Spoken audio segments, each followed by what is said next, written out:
Ladies and gentlemen, welcome back. This is Overland Weekly, episode number 23. If you're new here, my name is Davey. I'm your host.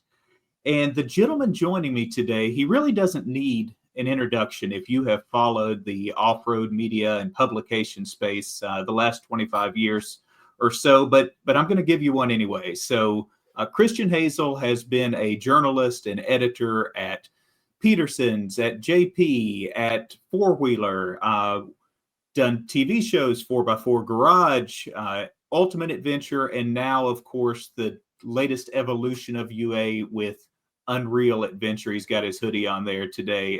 Christian, welcome to the show. Thank you for joining me today. Oh, thanks for having me, Davey. And nice intro, by the way. That's I was getting into the music there. All right. That's a great segue you gave me, because speaking of music, we're going to talk a lot about trucks today. But first, I want to pull this picture up, and I want you to tell me about this guy. Oh God, that's me in another life. Yeah, that's probably 1992 on a stage somewhere in Boston. Yeah. I was a musician. Group of friends from high school. We started a band, and it's that same old Spinal Tap story. Right. Rose to a threshold of fame, and then it all kind of fizzled. So was the plan to be the next, the next Tom Scholes, the next Joe Perry out of Boston? Actually, I was firmly convinced. That was just a certainty. It's not if, but when.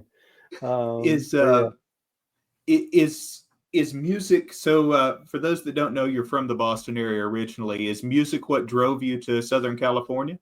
Yeah, it actually is. So I was in, as I said, high school band. That band kind of fizzled, and so is the core of the band, the drummer, guitarist, other guitarist, bass player. So we got a new singer when our first singer kind of left the scene. Of course, you had to go through at least a couple of singers. Yeah. And our new singer, he had it was a gift. His voice was a gift. I mean, he sounded a lot like Sammy Hagar, which for the time that was playing rock music. We had it. The only thing we didn't have was stability. And so I just remember, we had fought tooth and nail to get this one gig, and we had people from record company there, and the singer got in a fight with his girlfriend and didn't show up. And so that was wah, wah. And so that was the end of that band. But we had a good large following, and so it was kind of sad to watch that kind of fizzle. So the drummer from my band, he's an amazing talent. He's just crazy good drummer. He got scooped right up by a band, and then shortly after joining them, he moved to California. Okay. And so I was in college, doing the college thing, and then still in music, doing some studio work and playing here and there with some bands, just kind of filling in. And then their guitarist out in California wasn't working out, and so they flew me out, kind of auditioned me, and that was it. Then I moved to California. That was the 94, I think. I moved out here. Gotcha. Ever since. So you moved to California, so you flew out there for the audition, but I'm assuming that you went back home and packed up and drove your stuff out. Tell me about that trip. What were you driving on that trip? Oh, my Ram Charger. Yeah. So that was so rewinding just slightly back I think it was 91. I was supposed to move into, I was at Northeastern University in Boston going for a civil engineering degree. And so, as a freshman in the civil engineering program, you've got labs. My first lab was like 8 a.m. My last lab was like, finished at like 6:30 p.m. or 7 p.m. So you were in Boston all day long. And so I was supposed to get a apartment with a couple other buddies, and then they bailed like 2 weeks before classes were supposed to start. And so then, oh crap, I'm commuting now. So I bought I had a really hot 69 Cutlass with a 455, and I wasn't driving that into Boston. So I got a VW Bug, just to Okay. get into Yeah. into the city. And that thing was just such a pile. It broke down on me constantly. So I'm sitting watching TV one day, probably in October or November of '91, and one of the local auto dealerships, had this Canyon Red, 85 Ram Charger in the. I remember they had it on like a rotisserie, so the whole thing's Oh yeah, going those were along. It's the hot. Yeah, salesman yeah, like, yeah. "Hey, come on down." So I did. Yeah. I came on down, and it was $4,000. Plunked my money down. I remember taking it for the test drive, not really understanding what a granny transmission was. Like, this thing doesn't want to start in first. But yeah, I bought that thing, and so when it was time to move to California, that was my vehicle. I got a picture here. See if you remember when this was. Oh man, yeah, that was the year I moved out to California. So that's '94. Okay. So that would be the truck as I drove it out. Those wheels I bought at a swap meet down in the Cape. When I bought the truck, it had Steelies with those smooth stainless hubcaps on it that fell off all the time. So I bought those turbines at a swap meet for like, I don't know, $100, and put those are 32 by 1150 Sears Trail Handler AT tires. Those were fantastic tires. I wish they still made them. Yes, we could talk about the tires that they should still make. We had that conversation the other day. Ram Chargers hold a special place in my heart. My first vehicle was a Ram Charger. It was my dad's, and he gave it to me in the late '90s. I've got a picture here. This was mine, an '86 360 727 automatic truck, and I think these are 32 1150 Uniroyal Laredos. Nice. That looks like the Prospector. Yeah, you got the options. Mine was the SE. Mine was the poor man's truck. So I had the manual transmission, no AC. I remember I drove that truck everywhere. Went down to Florida in the summer a couple times. Why? I don't know. You're young and immune to the heat, I guess. But Florida in the summer with no air conditioning is not advisable. But yeah, Maine to Florida. And then, just wherever I happened to go. I loved to travel at the time. But I remember when I moved out here, the singer of the band had a single axle trailer, enclosed trailer. So I threw all my amps and all my stuff in there. And the guys in the band had some stuff that they needed brought out too. And so we caravanned. It was the singer's Toyota truck that was in that photo that you just showed. And then my Ram Charger hauling the trailer, and just coming across country. That was, that truck got 13 miles a gallon on the highway with a tailwind. But of course, back then gas was $1 a gallon, so who cared? But I had not done anything with the steering column yet. Borgeson made a fortune selling steering columns for those trucks because the rag joint were. So going across country with the steering wheel, none of the other guys could drive that truck between the steering, not really going where you pointed it. And then, a couple of the guys couldn't drive manual.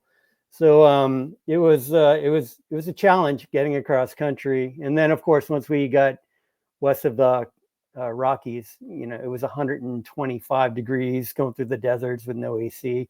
I remember having the windows up because it was just cooler than you than were having them down. Just baking in that thing, man. Oh yeah. Well, I think the Ram Chargers are underappreciated. The Broncos and the Blazers get all the love, but the Ram Charger will always be my favorite from that era. Yeah, they're special trucks. I remember back in the day when my neighbor had one when I was a little kid, and I just kind of always was was drawn to it. Yep. Here it is. I think you'd maybe change the axles at this point. Yeah, so after I bought that truck, I started buying off-road magazines. And I think the first magazine I ever bought was, it may have been Four-Wheel Drive and SUV. It was just something I picked up off the newsstand because prior to that, I was a hot rod and muscle car guy. And so, I read CarCraft and Hot Rod and all that stuff. When I bought that truck, started dabbling in the black arts of off-road journalism. And so, it's like one thing led to another, and then for no good reason, I decided I needed 410 gears and a Dana 60, and so that axle I pulled out of a self-service yard in San Diego was a Dana 60 HD out of a 2-wheel drive truck, and it had 410s and a track Limited lock, slip. which is why I picked it, but the track lock was completely ineffective. So, and then that front axle I found on recycler paper. This is all prior to internet, and I bought it for like $300 from some guy who had pulled it from a pickup. Well, after I installed it, I came to figure out that he had totaled the truck by running it into something, and so the passenger tube was bent, and so that was the driver tube was bent. So I paid good money and installed a bent front axle in that. It's funny, these younger guys that they complain about people not putting good pictures on Facebook Marketplace. But what they don't know is 25 years ago, we were buying from classifieds based just off text. There were no pictures. You had to go get in touch with the guy and go see it before you even knew what you were looking at. You had to call him on the phone and have a conversation with a real human being. There's no texting. There's no this. There's no that. And it somehow worked out for us. All right, so you make your way out to California. The music doesn't quite pan out. So how do you wander into to the Peterson's office? Well, I did music out here for a couple years. Doing the LA scene, Roxy Whiskey, all that stuff, and playing clubs down here in San Diego, Chillers, and opening for this band and that band that came through. And then you start clawing back on top. We had, once again, this is all prior to internet, so to get any kind of success in the music industry outside of independent labels, which at the time were kind of alt rock, we were a little more mainstream, you had to get record company interest. And so once again, we had a big show, we had a guy there to check us out, and that was another instance where things just kind of fell apart at the right at the tipping point. The bass player just walked off stage, and like he had enough. And so right then I was just like, I'm done with this music thing, mostly with musicians. I was done with dealing with musicians because I get it. A couple things in my life I don't like is drama and ego. And in that scene, you've got a lot of both. So I just said, forget this, went back to school. And, I wound up getting a degree in English just because it was easy for me, and was working at Harcourt Brace doing scientific. I was a production assistant for scientific journals, total springboard entry-level job. And if you ever saw the movie Office Space, that was my life. Like I'd come in, I'd waste as much time as possible. My actual workload took me not even an hour to complete for the day. And so I just spend my time, searching internet forums or playing solitaire or whatever, trying not to get busted for wasting time. But really, there's nothing else for me to do. Supposed to be doing your TPS reports? Yes, that's precisely it. Yeah. And so one of the sites I frequented was this ramchargercentral.com. And I was, a forum member on there. And there was another guy from San Diego that I had met in person at some of the runs, or just, swapping parts or whatever. And he was an older guy. And he had written to Four Wheel and Off-Road to kind of complain that there wasn't any Dodge Ramcharger or Dodge coverage to the same degree there was, Chevy and Ford and Jeep. And so the editor at the time, who was Cole Quinnell, kind of shot back an email. Well, hey, if you're such a, expert on these trucks, why don't you send me an application? Because I've got a position that just opened up. And to his credit, I owe him my career. His name was Ross. I don't know if he's still around, but Ross, thanks, buddy. He shot the email to me, and I quickly, jumped on it, emailed Cole, hey, I'll send you a resume. And so I did. I sent him my resume. Cole got right back to me, like within 15 minutes. That was kind of his style, and said, oh, hey, are you somewhere you can talk? And so I found an open office, went in, and we had like an hour-long phone call. I'm sure my boss was wondering where the hell I had gone off to. But I was in this darkened office in this, skyscraper in downtown San Diego, talking with the editor of Peterson's Four-Wheel Off-Road. And I was just over the moon just to, get that kind of contact with him. And then Cole said, well, hey, man, this was really productive. Why don't you write me, a fake feature on your Ram Charger and then send me a list of story ideas. And when I get it, take your time. And when I get it, we'll talk further. And so I went right back to my desk and I wrote the story in 35 minutes. And I sent him a list of, boom, there you go. And he's like, why don't you give me another call? And so I called him back. And next week I was in there interviewing. He hired me, and that was it. I just kind of stepped into my dream job. It was that 99? Yeah, that was 99. That was in the summer of 99. And then I think my first day was September 1st. Okay. All right.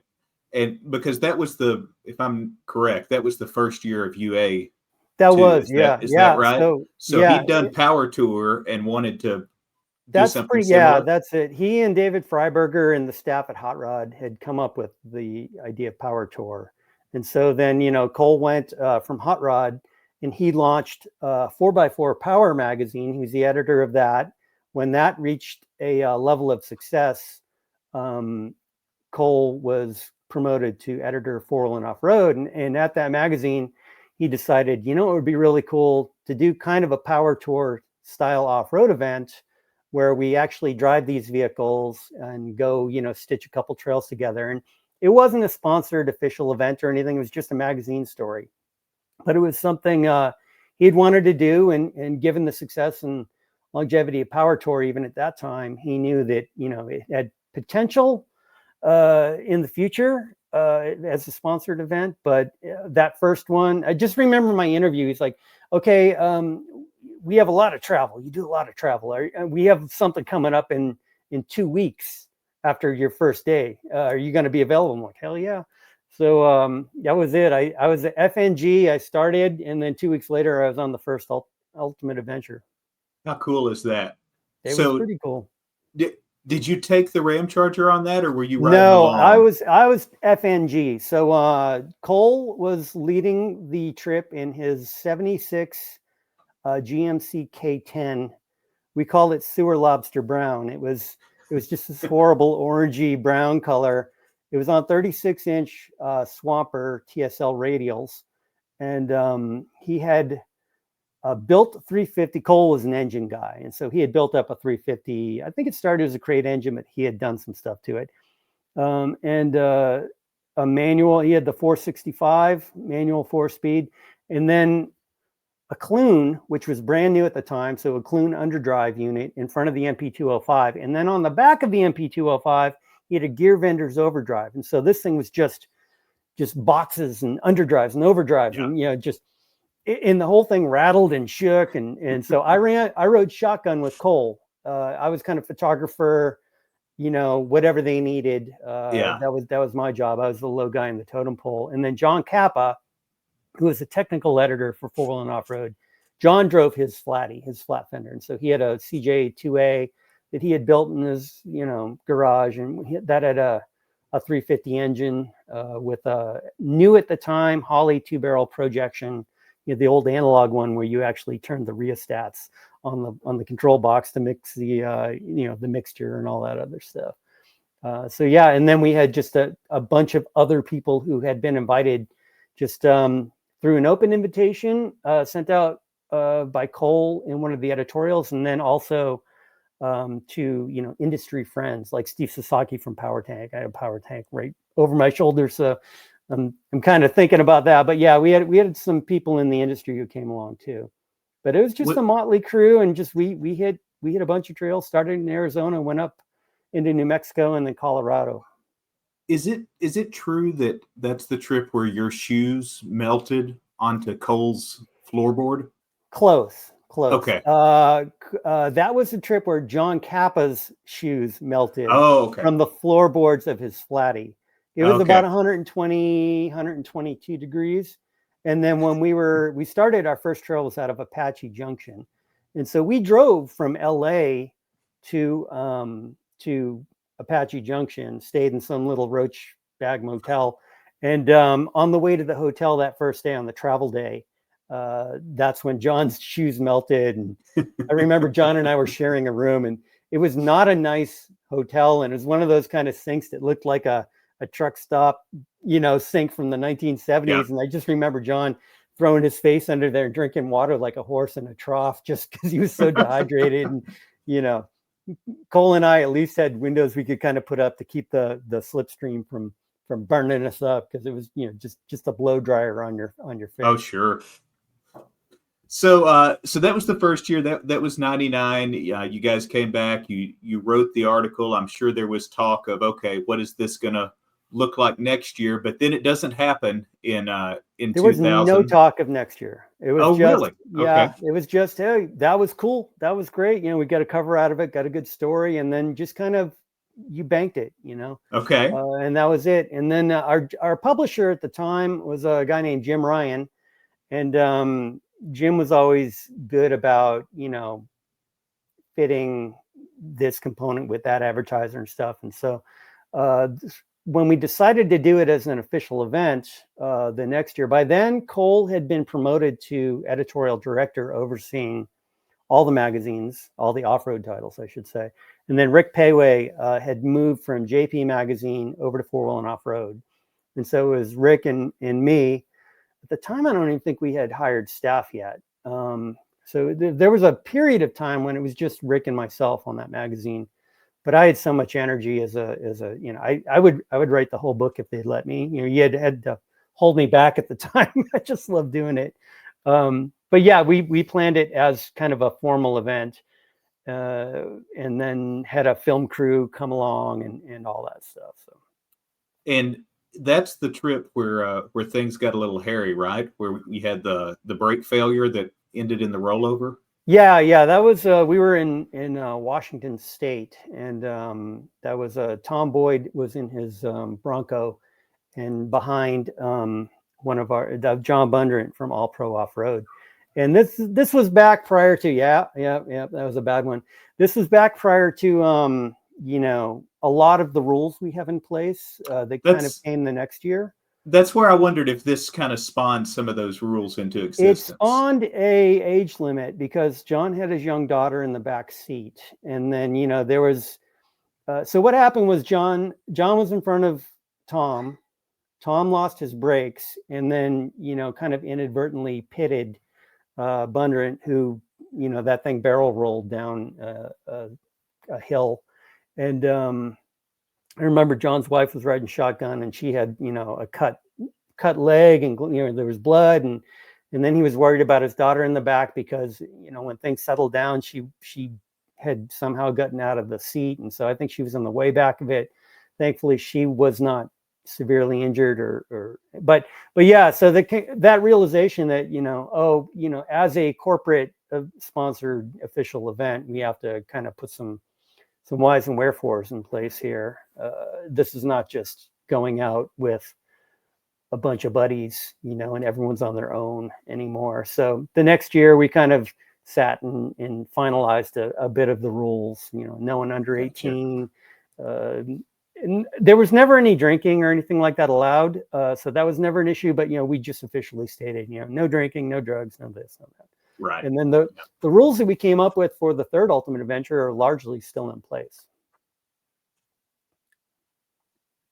So you do that one in 01, and then I believe that's about the time that you transition over to the JP Magazine side of the house. Is that correct? 02 is when. So okay. I came over to JP Magazine very shortly after the third Ultimate Adventure. So the third UA, by that time, my Ram Charger, I had cut the top off. It was fully caged. I had 1 tons under it.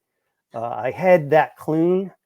An MP205 from Cole's sewer lobster truck. I bought it from Cole, and so that was now on my Ram Charger behind the factory MP435.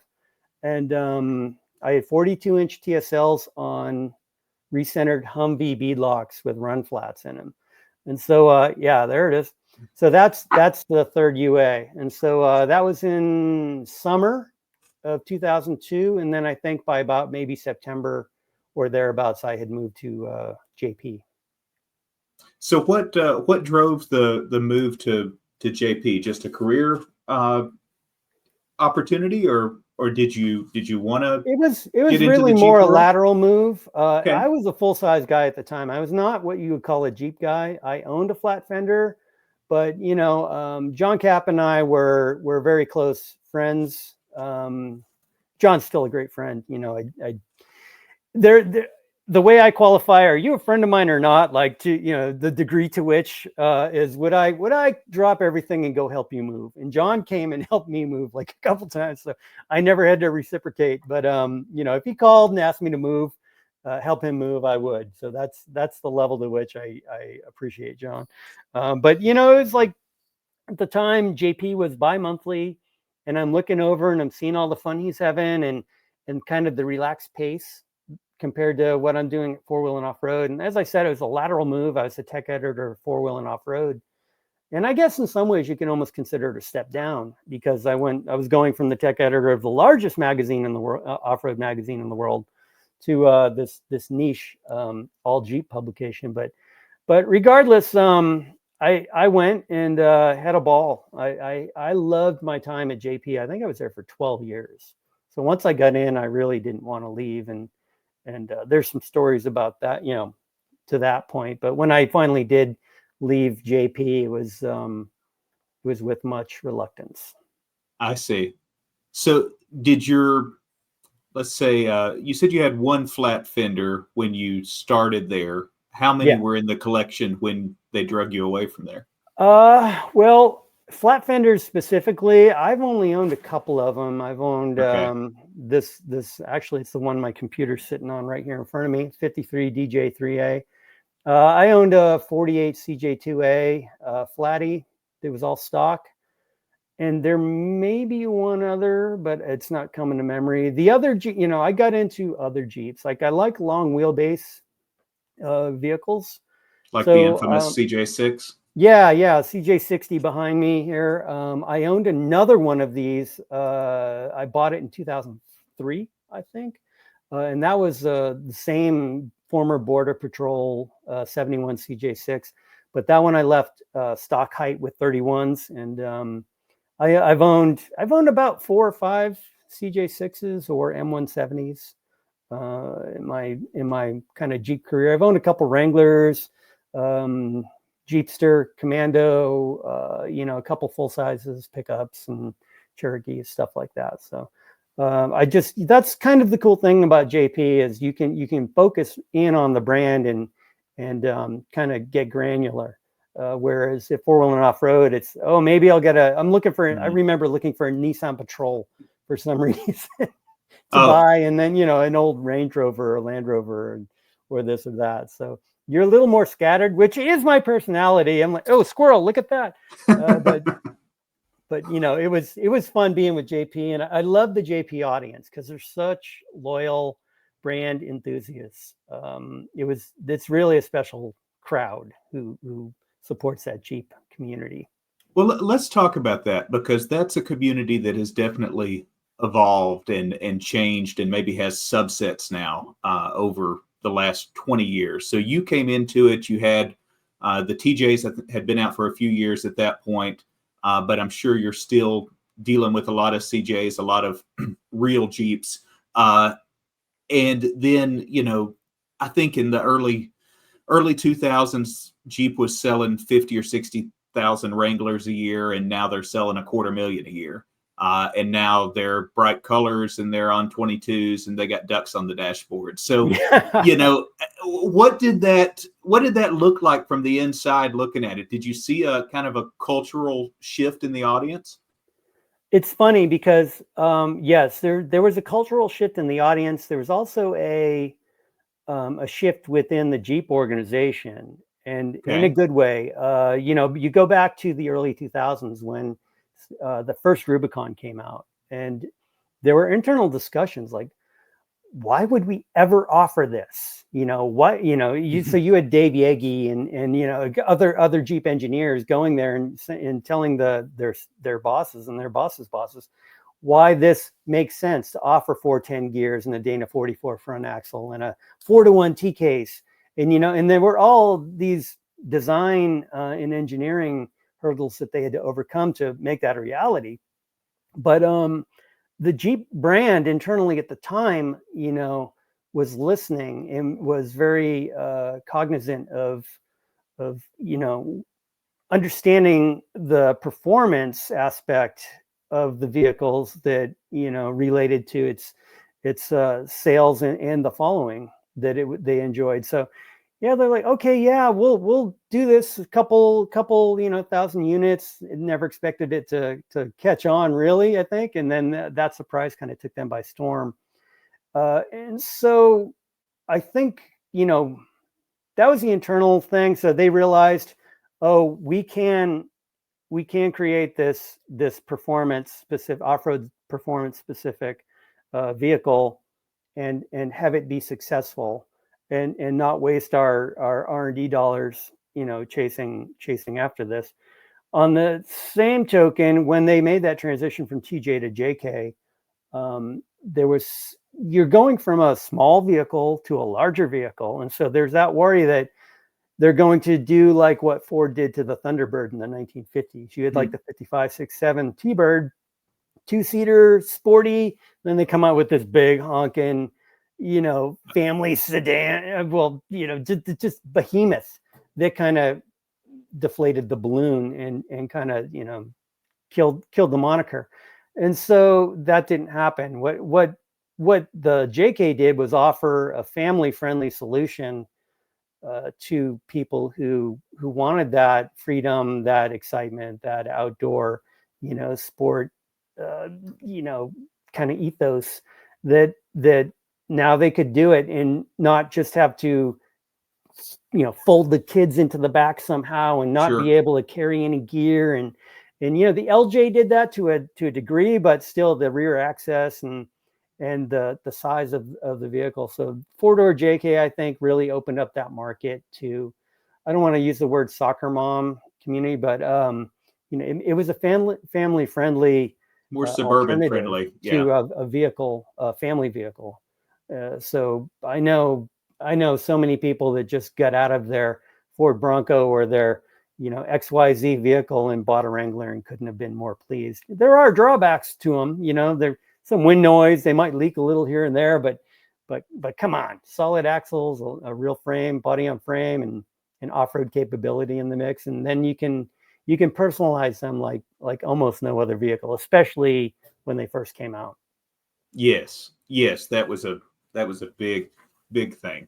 Mm-hmm. So it was interesting because, like you said, you had people that were buying those JKs that.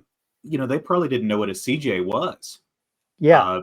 And so there was a whole different education. And likewise, I remember you had a lot of let's say, kind of the old school iron guys, again, with the CJs that were just adamantly against all of the new, it's got electronic this and electronic that, and it's going to fail. And, it's got fuel injection, and it's like, but here we are 20 years on and look how everybody's embraced it. So it's interesting how it works.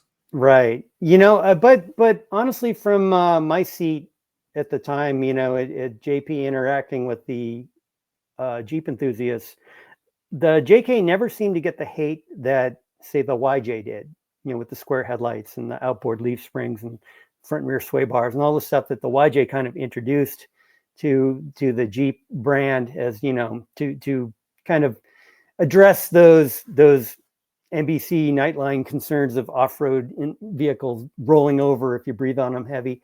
So I think the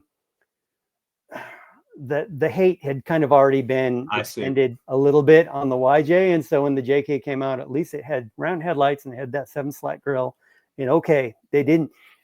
Other than like the headlights and the grill, a lot of people don't understand the difference between the brands. Like you said, they can't really distinguish a CJ from a TJ from a JK. It's just a Jeep.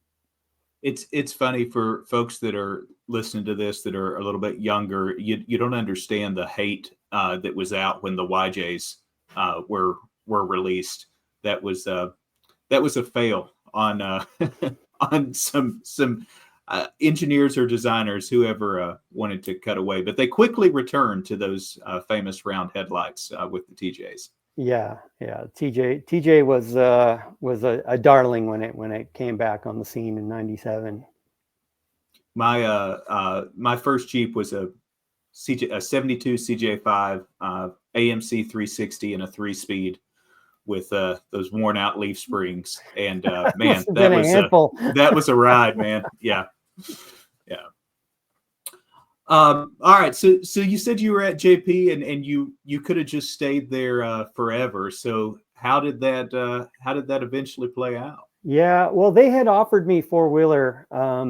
They wanted me to move up to editor of 4-wheeler at the time, and corporate politics at the time. When I got hired, it was Peterson Publishing.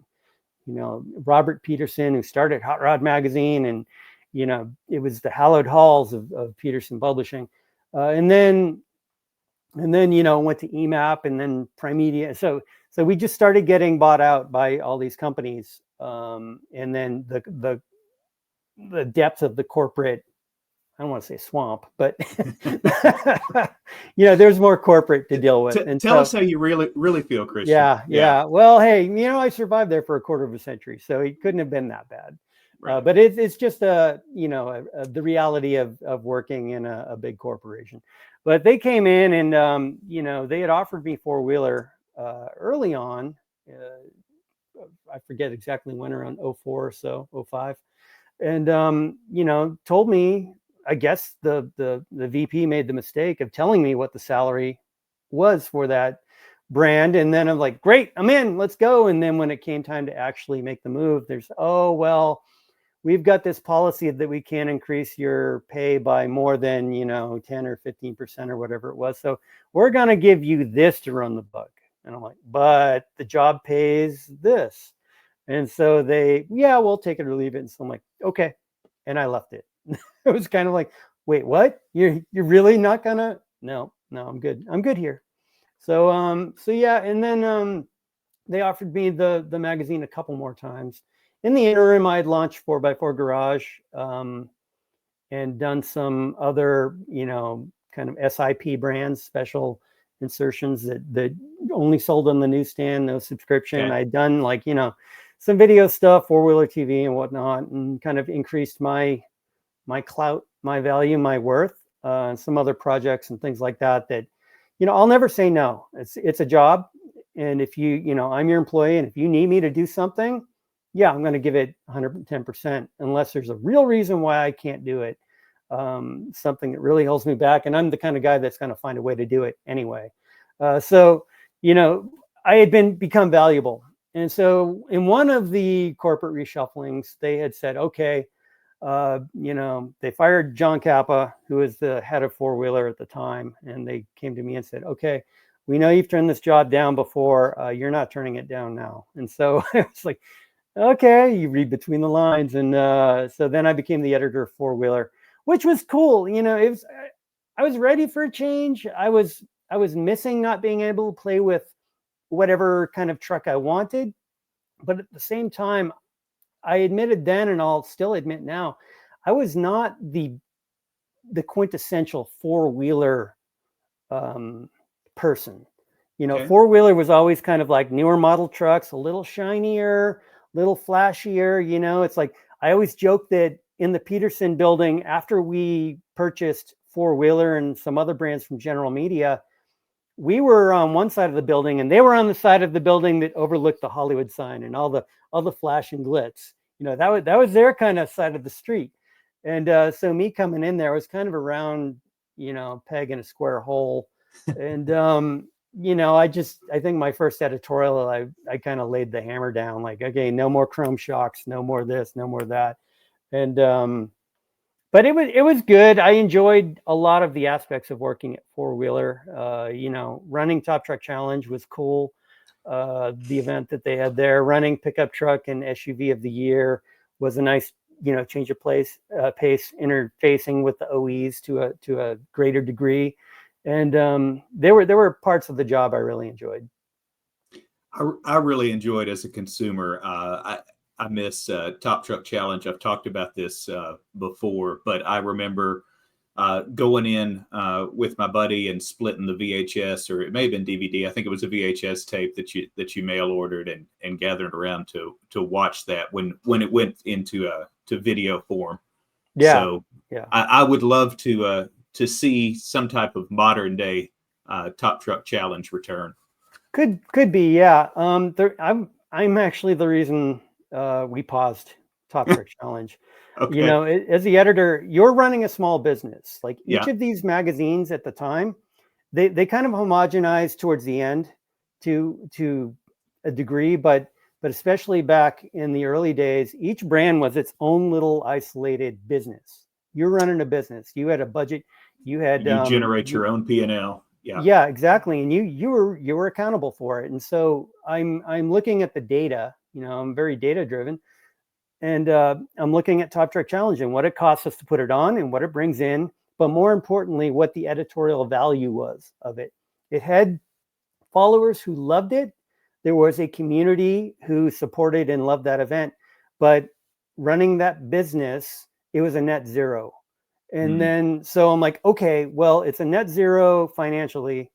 I'll keep it going, but what is the editorial side of it? And then when I looked at the issues that covered Top Truck Challenge and then the online data, we actually saw a dip on those Top Truck Challenge issues and the Top Truck Challenge digital coverage. And so I'm like, okay, we need to, you know, put a pause in this. And then, so I paused it. And then the next year without TTC, we didn't see those dips.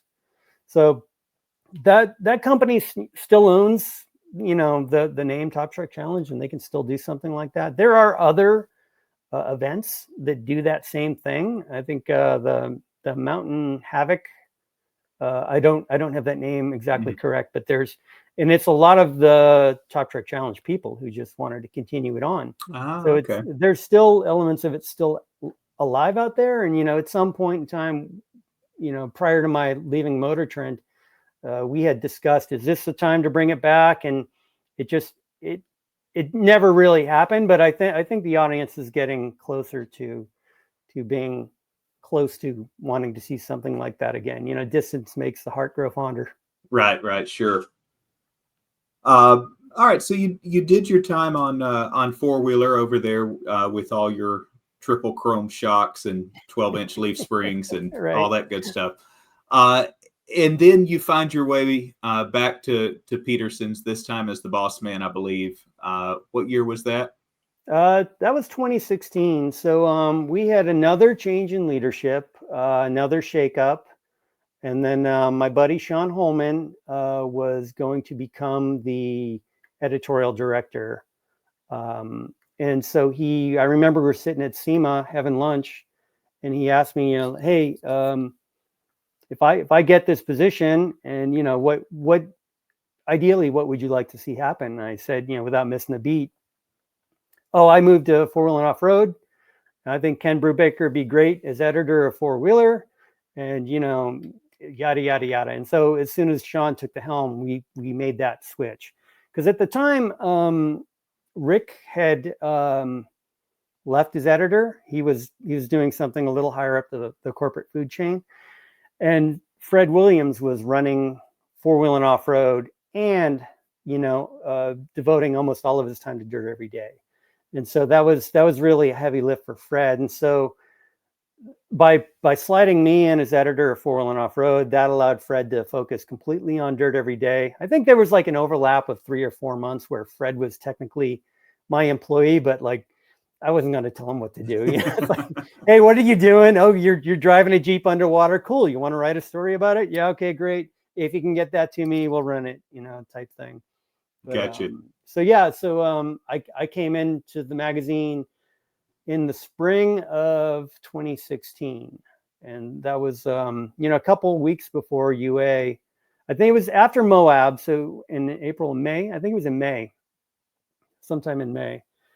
And so I remember asking Fred, I'm like, okay, yeah, where are we on UA? And he's like, oh, nothing's done. Crap, you're kidding me. Okay. So yeah, that was, I think I had 6 or 7 something weeks to throw UA together for 2016. So that's why we didn't build a specific vehicle for that year. And I I see. kept the route we started in California, which was, so I could go pre-run and do some checks and things like that of the route, and some familiar territory that I didn't have to completely reinvent the wheel to build some kind of fun event for people. How had it changed since you were involved 12, 13 years prior? Oh, it was much bigger. I think it was institutionalized. UA had become an institution, so they had a way of doing things that Rick Payway had largely set in place. And I did this with Top Truck Challenge too. My first year in, I'm like, I don't really want to rock the boat too much. This has been successful. It has made it to this point. I don't want to come in without experiencing, and understanding just where the pluses and minuses of this event are.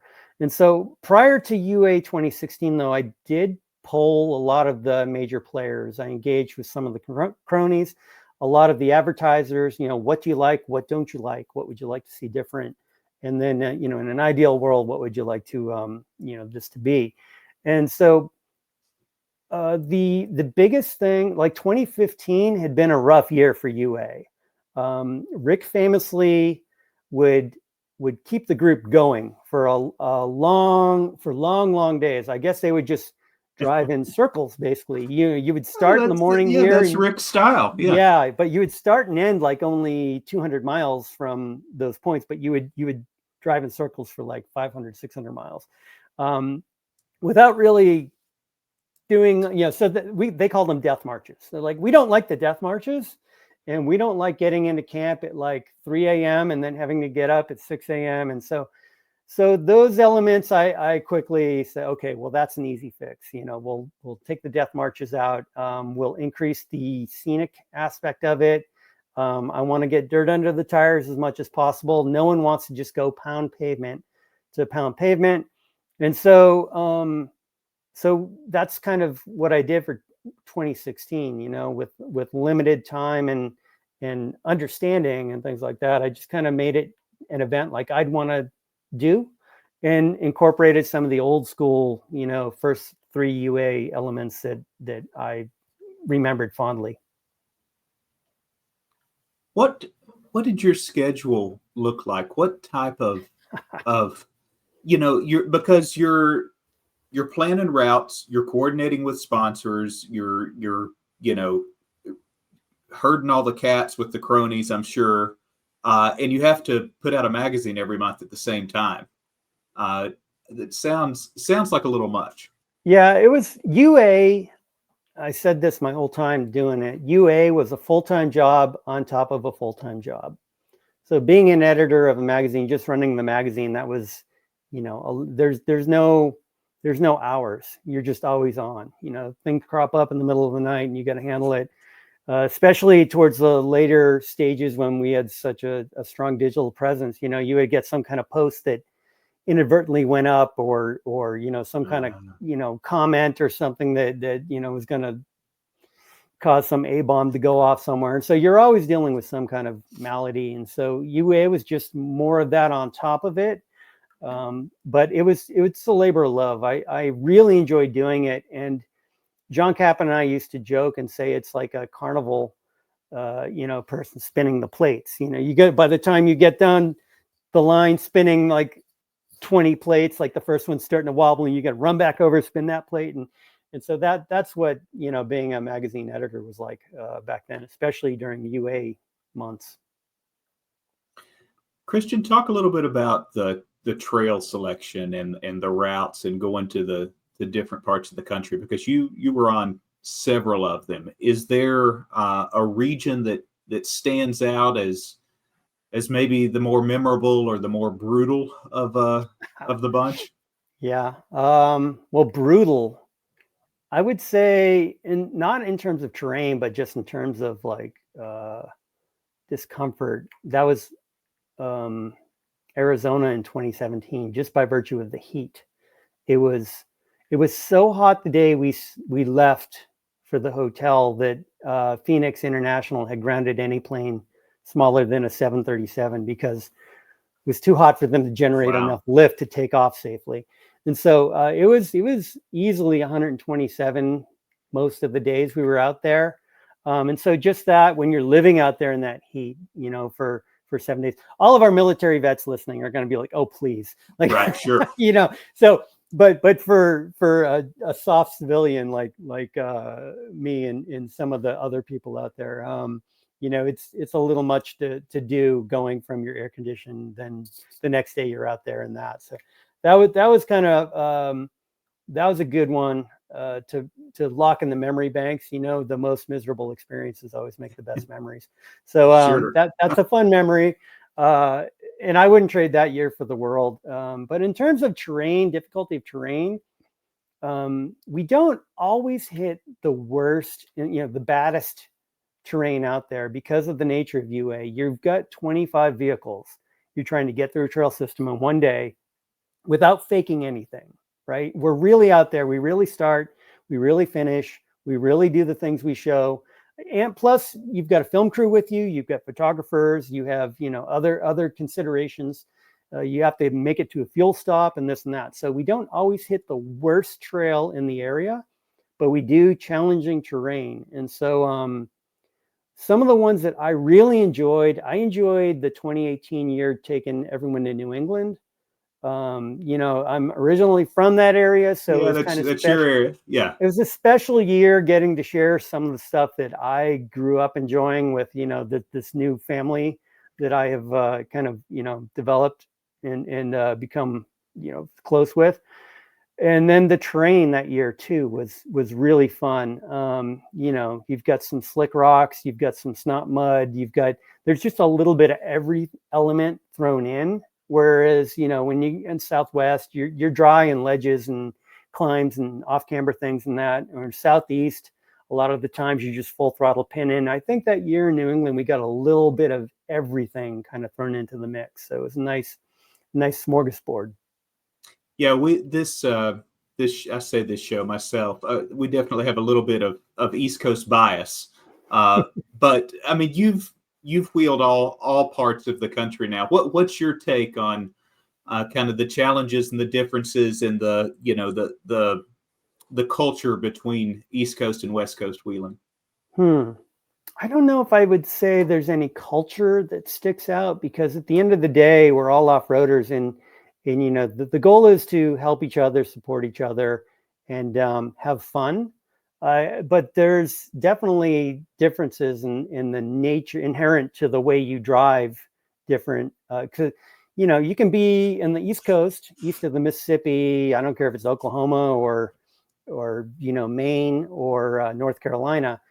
You can just pin it and bounce and slide, and you get your tires going at 80 miles an hour trying to get up something. And it makes for a great spectacle. But you try that in Utah or Johnson Valley or somewhere like that, and you're going to get enough traction where something's going to snap and pop. Sure. So you've got to be a little more dynamic with your throttle usage. In the West Coast, Northwest, you've got, am I even going to be able to fit? You don't want to take a crew cab long bed into some of those piney forests and stuff. Right. And so it's just a little different here and there. And it's been a real blessing being able to kind of experience the whole country on a, close level. I've been here, I've been there, I've wheeled this, I've wheeled that. The only place UA hasn't gone is Rhode Island and Hawaii. And I just can't make the case for Hawaii. Hard as I want to, it's a tough sell. Yeah, I would think, especially now without any corporate dollars sponsoring the event, it might be a little harder to get to Hawaii. Yeah, well, the event always had to be self-sufficient, so there was no corporate dollars that supported the event. You didn't get subsidized, yeah. Correct. Yeah. Well, it wasn't supposed to get subsidized, but again, I'll find a way. So back when, there was prior to 2019, when they killed Four Wheeling Off-Road, I had a editorial budget that, I would tap heavily into, because it was legitimate editorial content that we were creating. But that kind of, that was, kind of subsidizing the UA event. Many of the things that I started doing, like, paying for the Cronies hotel rooms and fuel and things like that, prior to that, they were kind of on their own Gotcha. finances. Let's talk a little bit about the vehicle mix on UA, because you talked about, part of it is you don't know where you're, as a participant, you don't know where you're going when you apply.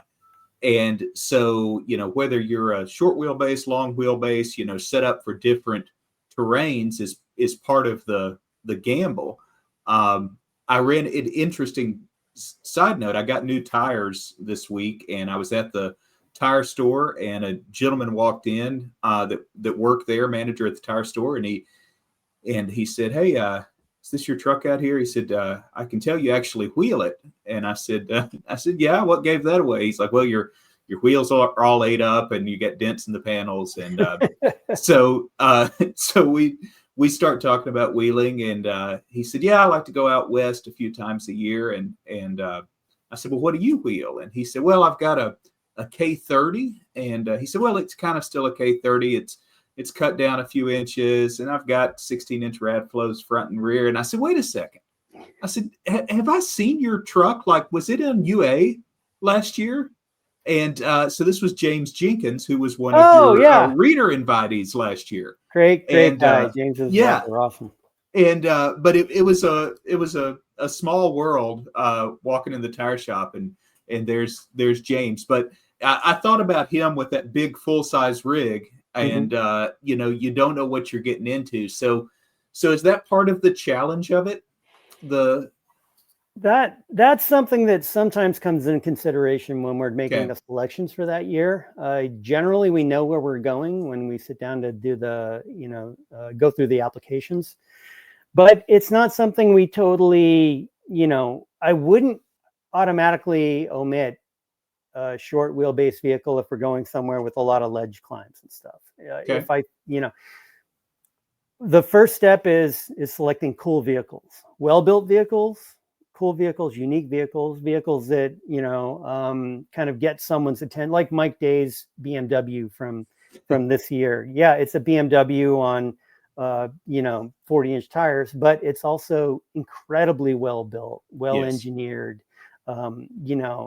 and then the final kind of, I don't want to say nail in the coffin, but potential for exclusion is, then I call up and I do an interview over the phone, and I'm not really that interested in the vehicle. I'm getting into the driver's head and seeing what they, where they're at.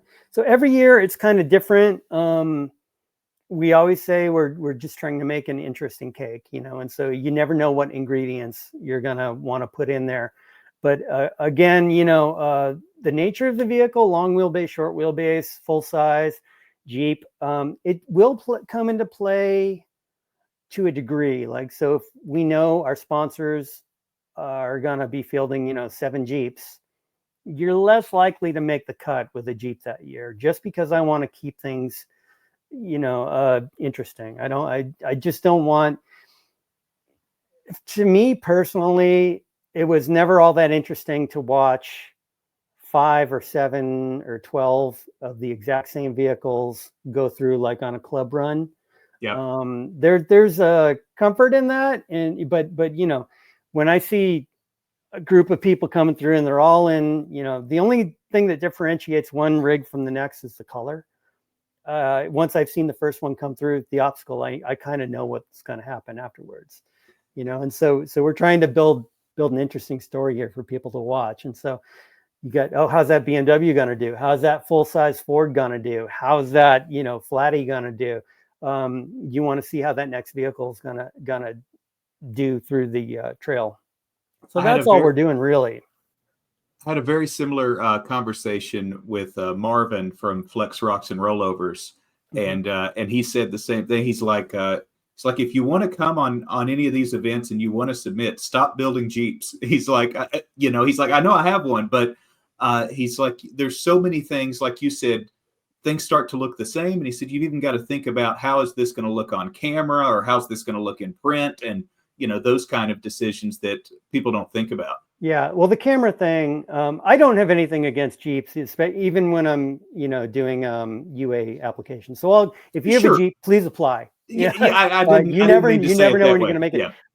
But to your point, yeah, on camera, sometimes like if we're going to like say West Virginia a couple of years ago, it would be hard for me to pick an olive drab vehicle because I know it's just going to evaporate in the photography. That said, Johnny Wood came with his olive drab um, Ram pickup and managed to make it pop in the photography and video somehow just by nature of his driving. But you get what I'm saying. Like it's Yeah. you gotta kind of make the cake. There you go. Well, maybe kind of the batter that holds that cake together has been this group affectionately referred to as the Cronies. So give us the history for those that aren't familiar with kind of where that originated and how this group came to be.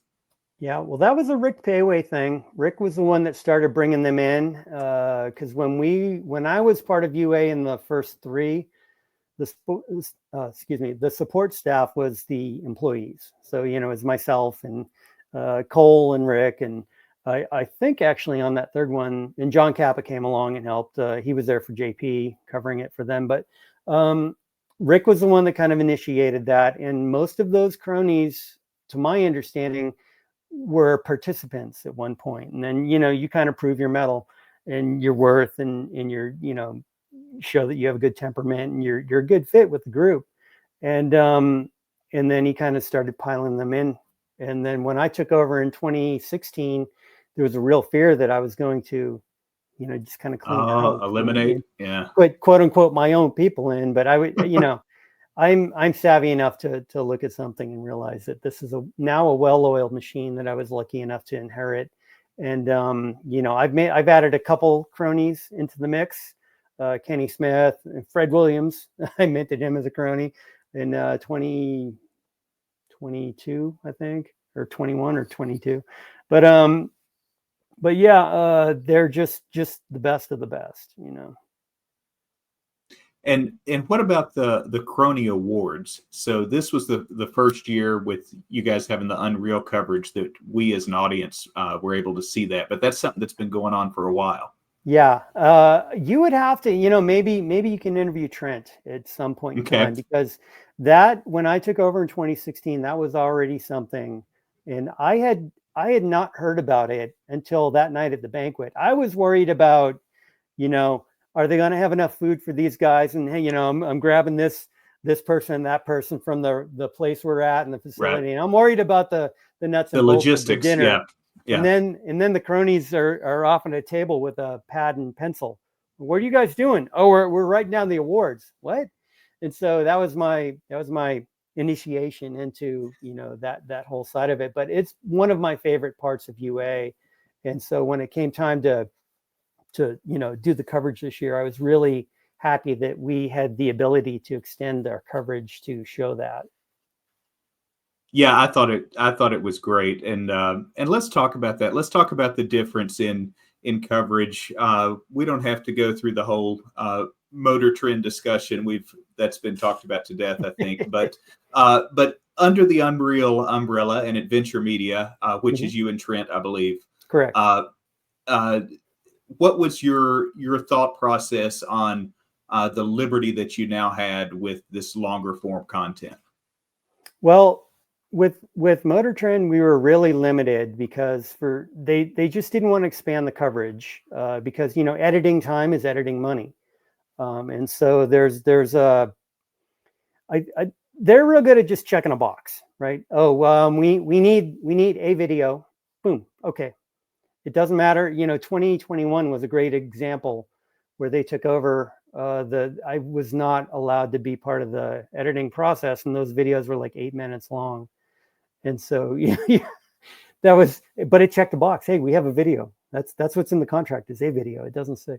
So coming into it's your event that you're overseeing, and you're not allowed to be in the editing bay. Is that what that was that particular year? Yeah. Wow. I was able to go through them once and kind of point out any kind of major flaws, but they weren't going to go back and recut it at my insistence or at my direction. So that was a bummer of a year. And so, the audience kind of revolted. But at Unreal, we always knew that this was something that people would be interested in. It's like, why can't we do, an hour per day? There's 7 days on this event. Let's give the audience what they want. And so, working with Ryan Foss, our production department, so to speak.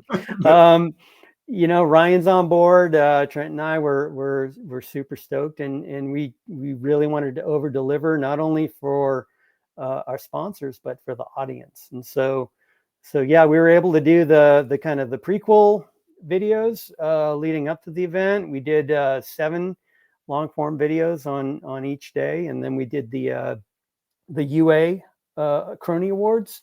And we've actually got some stuff that we're cutting now, like breaks and things like that to kind of help us lead into UA 2025. Oh, well, that's cool. So there'll be some filler before next year to kind of Trent and I have been kind of interviewing. Yeah, we've been interviewing some of the sponsors, and we have plans to interview Cronies and things like that on our Adventure Media podcast, which airs on the Unreal Adventure YouTube channel. And then, like I said, we're also getting Ryan working again to do some shorter form, kind of best of UA 24 videos that we'll start posting. Well, I think you guys have done great. I think this year was such a big win for the event and the content, and I hope that you saw the feedback on that from the community.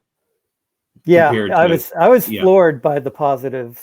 Everyone loves to be a troll on the internet, and we yes, they do. And the response from the public was overwhelmingly positive. So it really was and is so greatly appreciated. We worked hard to pull it off and to make a good quality product, and it really meant a lot that people seem to appreciate that. Now, do you and Trent, are you guys talking about how far out do you look at it from a business perspective, or do you have a 5 to 10 year plan, or are you just trying to get through the next one? 5-year plan. Yeah. Okay. We really want to expand on this thing. Unreal Adventure will still be the Halo brand. Okay. But we want to have some other offerings for sponsors and participants, and then some unique stuff that we have always talked around the campfire about doing, and now we kind of have the opportunity to do. So it's in the. Give us a tease of what any of that might look like. Some like I said, Unreal Adventure is going to be the Halo. It's going to be the top of the heap, the hardest stuff. We want to do some kind of intermediate style wheeling, some overland type of trips. There's some good stuff we have planned that will be coming in the not too distant future. Awesome. All right. Well, before I let you go, Christian, let's. I've got 5 rapid fire questions that I'm going to run through here. All right. That's great. Number 1, favorite off-road trail snack. I am a minimalist, so it's whatever my hand pulls out of the MRE bag. I don't care. Wow. Okay. Yeah. Interesting. Is it now? So when you put your hand in the bag, you're rummaging around, or how about sweet or salty? What are you looking for? Oh, it depends. I really don't care. I like those MREs. I don't particularly love the food, but they're like enrichment for a zoo animal. Like, so I always joke that like you never know what's going to be next. So I just stick my hand in, and if it's the mixed nuts with no salt, I'm like, oh, a little disappointed, but okay, this is what luck gave me right now to deal with. Or if it's the the toaster pastry, all right. There you go. So you just treat it as part of the adventure. See what you're gonna get. Yeah, that's animal enrichment. Just whatever I'm surprised by coming out of that bag. All right. You're going out on the trail for a day, and you can only listen to one artist or one album for the day. I will preface this by saying I hate music on the trail. Not hate, but I generally don't listen to music ever on the trail. But if I had to Probably Bob Marley Legend. Oh, interesting choice. I think that would put me in a good headspace. That's a cool vibe for the trail, depending on the trail. Yeah, it might be a little too loose if it's a hardcore trail. Nope, can't get too loose. Okay. All right. Very important question here that we ask everybody: DeWalt or Milwaukee? Cordless DeWalt, corded Milwaukee. Okay. I'm kind of in the same camp. I say Saws Milwaukee, and most of those are corded. Everything else DeWalt. Yeah, so. Magnum hole shooter Milwaukee too. You got to have one of those. Gotcha. Manual or automatic? Oh, manual. Even with as good as the automatics are today? Not even close. Give me a manual any day of the week, in any vehicle, in any situation. All right. I think I may know the answer to this one, but I'm going to ask it. So you can get one rig back from your past builds. You can revive it. What are you choosing? Oh, I would say my 69 Cutlass. Oh, okay. But aside from that, and you might be surprised, not my Ram Charger. Although I really miss that truck, probably take my 71 CJ6 Project Hatari. I miss that Jeep. That was my daily driver going from San Diego up to the office in Beverly Hills for quite a few years. That would be a heck of a commute in that. It sucked, but I did it. We bonded that vehicle. It was something about the suffering that brought you together on that, huh? Yeah, exactly. All right. Well, good deal. Well, again, thank you, Christian. I really enjoyed this. I think the listeners are going to enjoy kind of hearing some of these stories from the origination of UA and where we are today with Unreal Adventure. So thanks for coming on. Yeah, and thank you to Harry, our friend Harry, for setting this up for us. Harry's one of the best. I love the guy. Yeah, absolutely. All right.